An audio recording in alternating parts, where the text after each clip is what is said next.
Saan ba? At aalingaso din ang baho kung sino sa kanila ang hindi nagsasabi ng totoo.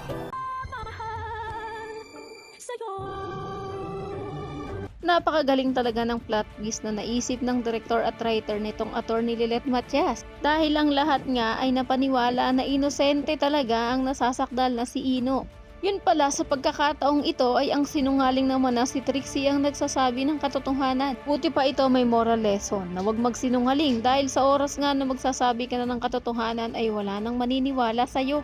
Kaya naman pati nga ang ating bida na si Attorney Lilet Matias ay dalang-dala din sa mga pagbabalat kayo ni Ino. Di rin naman natin masisisi ang ating bida dahil lahat nga ay mabuting bata ang tingin dito sa nasasakdal na isa palang rapist.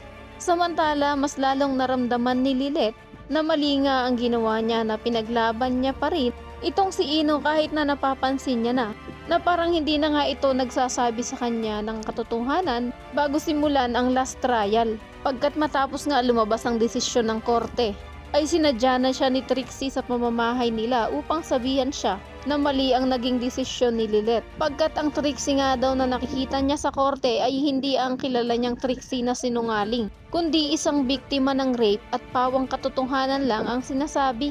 Napaiyak na lang ang ating bida habang sinasabihan ng half-sister niya na hindi niya na daw alam kung paano pa siya mapapatawad nito dahil alam niya rin daw na nasaktan niya nga daw ito. Ang gusto niya lang naman daw sana ay ipaglaban ang katotohanan. Ngunit nabulagan nga siya sa kasinungalingan ni Ino. Ano na lang kaya ang gagawing hakbang ng ating bida na si Attorney Lilet Matias sakaling mapatunayan niya na rin sa sarili niya na mali ang side na kinampihan niya? Magagawa niya kayang kumalas at kalabanin ang pamilya De Leon kahit na ito ang naging dahilan kung bakit isa na siya ngayong kilalang abogado? Yan ang mga dapat pa nating abangan. Kaya naman kung isa ka rin sa mga na-prank nitong si GMA dahil inakala mo rin na inosente talaga si Ino De Leon, ay i-click lamang ang like at subscribe button. Maaari ka rin mag-iwan ng komento sa ibaba para sa iyong mga saloobin at suggestion. Maraming salamat sa iyong panonood.